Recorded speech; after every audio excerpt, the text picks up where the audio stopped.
দেশের প্রিয়নেত্রী গত 30শে ডিসেম্বর ঢাকার এবার কেয়ার হাসপাতালে চিরনিদ্রায় শায়িত হয়েছেন, ইন্তেকাল করেছেন শুভেচ্ছা থেকে সময়। ইন্না লিল্লাহি ওয়া ইন্না ইলাইহি রাজিউন। প্রিয় মা বোনেরা, আজকে তার একমাত্র সন্তান জনাব তারেক রহমান, যিনি দেশে ফিরে এসেছেন, তিনি কিন্তু কোনো স্বপ্ন নিয়ে আসেন নাই।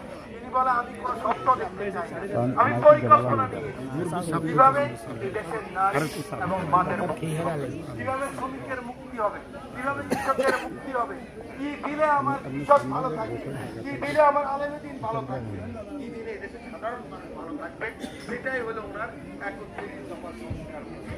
সে প্রস্তাবের মধ্যে কৃষকের কথা আছে, শ্রমিকের কথা আছে, মজদুরের কথা আছে, শিক্ষকের কথা আছে, ছাত্রদের কথা আছে, বয়স্ক লোকদের কথা আছে, যুবকদের কথা আছে, শ্রমিকের কথা আছে, আলেমুদ্দিনের কথা আছে, বিশেষ করে আমার মা এবং বোনদের কথা আছে।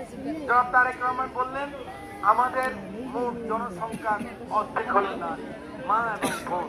এই নারীদেরকে পিছনে রেখে বৈষম্যের মধ্যে